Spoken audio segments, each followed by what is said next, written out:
Hello student, good morning.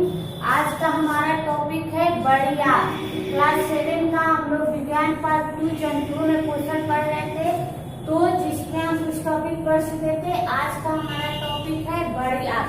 आज जो है हम बड़ी आंत के बारे में पढ़ेंगे। तो देखिए, बड़ी आंत छोटी आंत के अपेक्षा चौड़ी होती है।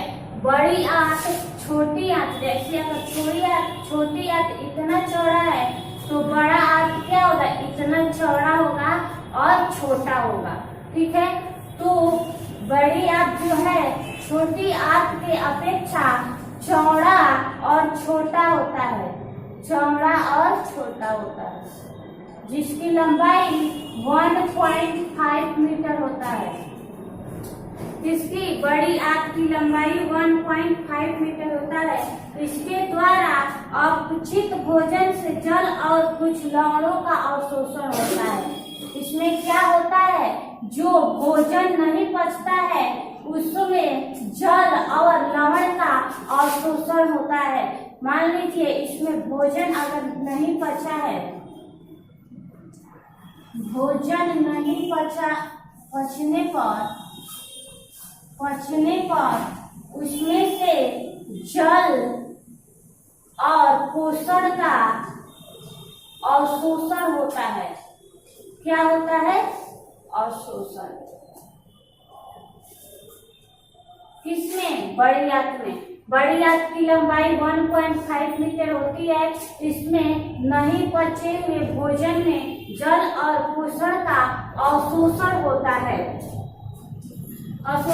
बाकी बचा हुआ अपचित पदार्थ अर्ध ठोस अवस्था में मलाशय में चला जाता है। और जो नहीं पचता है, बड़ी आंत के ठीक नीचे मलाशय द्वार होता है। मलाशय द्वार होता है, जिसमें जो भोजन नहीं पचता है वो कहाँ चला जाता है, मलाशय द्वार में।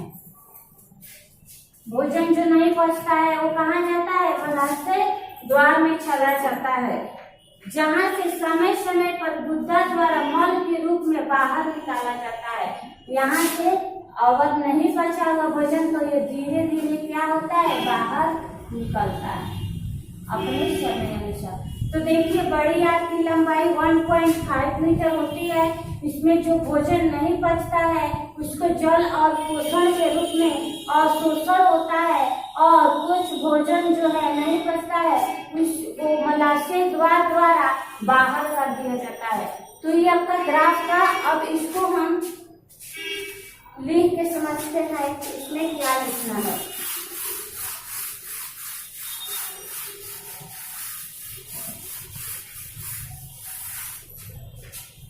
आइए इसको लिखते हैं। बड़ी आंत की लंबाई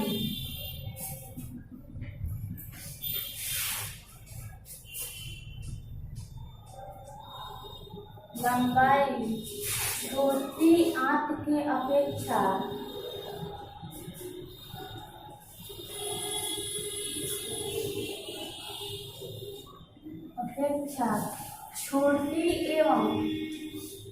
छोटा एवं चौड़ा होता है। अपेक्षा छोटा एवं चौड़ा होता है, जो 1.5 मीटर लंबा होता है। जो 1.5 मीटर लंबा होता है। इसके द्वारा अपचित भोजन से जल और लवणों का अवशोषण होता है। इसके द्वारा अपचित मतलब जो ऐसा भोजन जो नहीं पचा हुआ है, इसके द्वारा अपचित भोजन का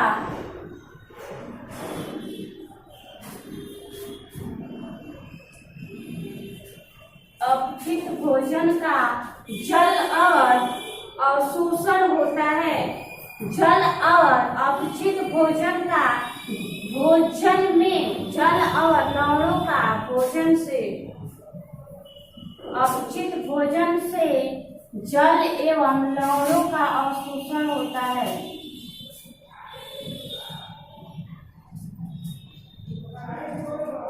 जल एवं लवणों का अवशोषण होता है।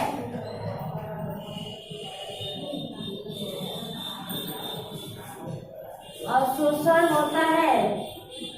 बाकी बचा हुआ अपचित पदार्थ अर्ध ठोस अवस्था में मलाशय में चला जाता है और बाकी बचा हुआ पदार्थ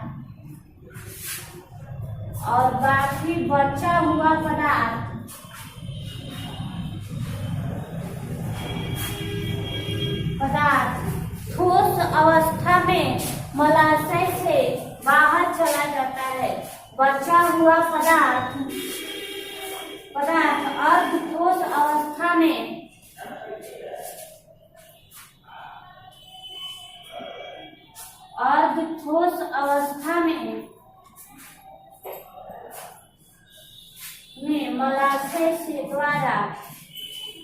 मलाशय में चला जाता है।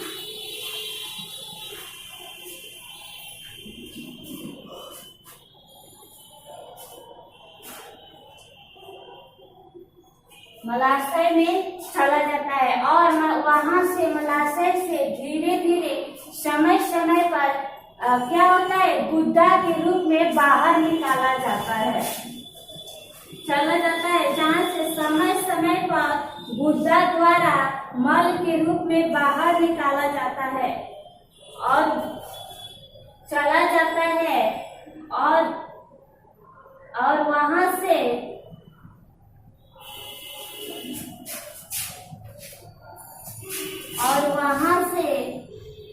समय समय पर मल के रूप में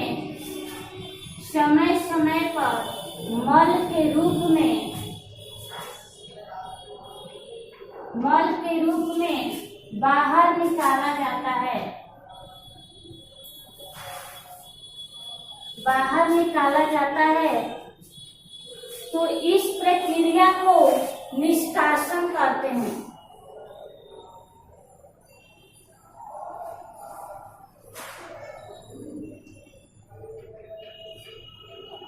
इस प्रक्रिया को क्या कहते हैं, निष्कासन।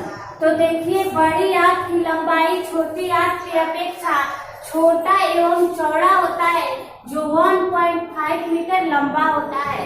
इसके द्वारा अपचित भोजन से जल एवं लवणों का अवशोषण होता है और बाकी बचा हुआ पदार्थ अर्ध ठोस अवस्था में मलाशय में चला जाता है और वहां से समय समय पर मल के रूप में बाहर निकाला जाता है। तो इस प्रक्रिया को क्या कहते हैं, निष्कासन। अर्थात अगर आपको कोई क्वेश्चन पूछे कि निष्कासन किसे कहते हैं, तो उसमें आप बड़ी आंत का डिफिनेशन लिख दीजिएगा, तो निष्कासन का आंसर हो जाएगा। आइए अगला टॉपिक देखते हैं और इसको मिटाते हैं।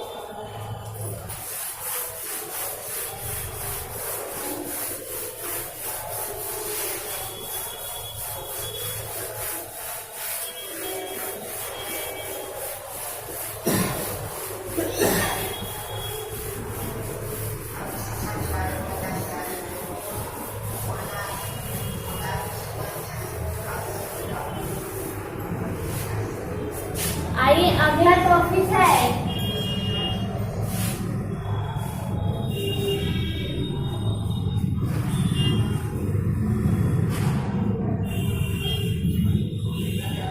घास चरने वाले जंतुओं में पाचन।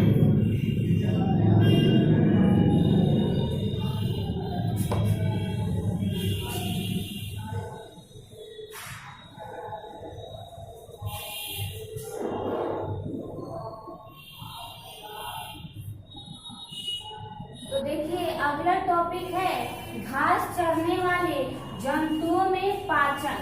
तो जंतु जो है घास खा के पचा जाते हैं। जंतु में कौन, गाय, भैंस, बकरी इत्यादि। लेकिन मनुष्य जो है घास नहीं चर सकता।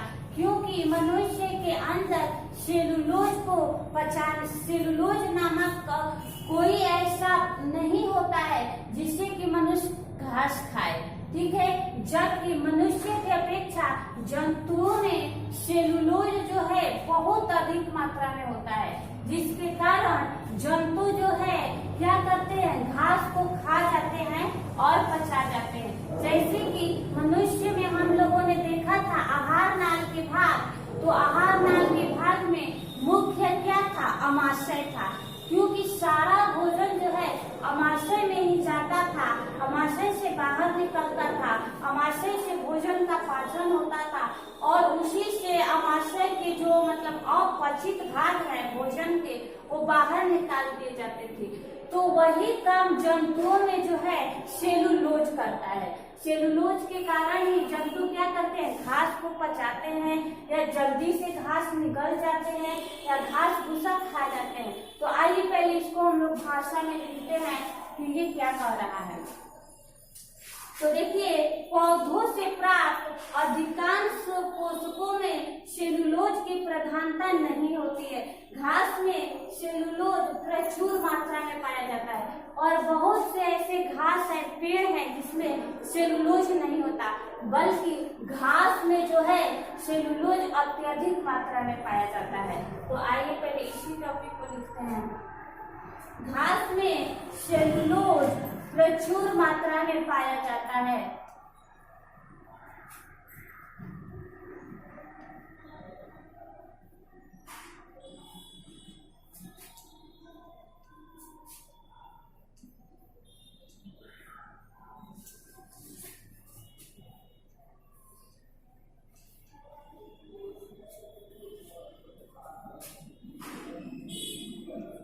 घास में सेलुलोज प्रचुर मात्रा में पाया जाता है। यह एक प्रकार का कार्बोहाइड्रेट होता है। यह एक प्रकार का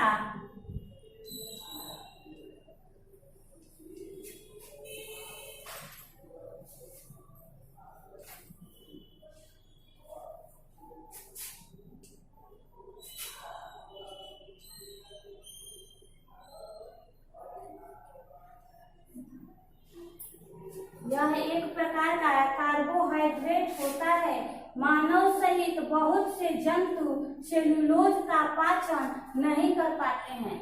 मानव सहित यानी मानव और ऐसे बहुत से भी जंतु हैं जो सेलुलोज यानी घास का पाचन नहीं कर पाते हैं। मानव सहित बहुत से जंतु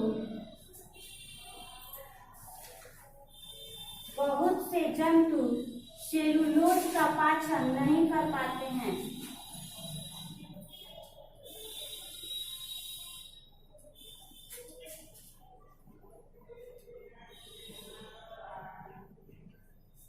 सेलुलोज का पाचन नहीं कर पाते हैं।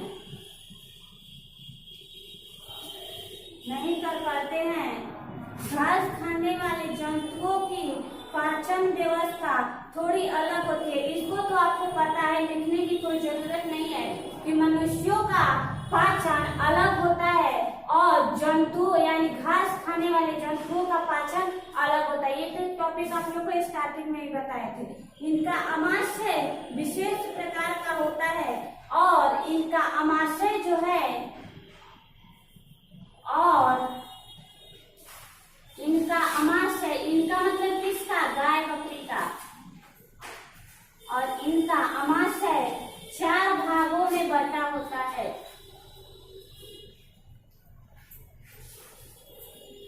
का आमाशय 4 भागों में बटा होता है। इनका आमाशय 4 भागों में बटा रहता है। पहला भाग सबसे बड़ा होता है, जिसमें पहला भाग क्या है, सबसे बड़ा होता है, और दूसरा भाग, पहला भाग सबसे बड़ा होता है, दूसरा भाग जिसे रूमेन कहते हैं, जिसे क्या कहते हैं, रूमेन, जिसे रूमेन कहते हैं। निगला हुआ घास प्रथम आमाशय रूमेन में इकट्ठा होता है। भोजन का आंशिक पाचन होता है जिसे जुगाल या कण कहते हैं। सबसे बड़ा भाग रुमेन होता है और इसमें भोजन का पाचन होता है। इसमें भोजन का पाचन होता है।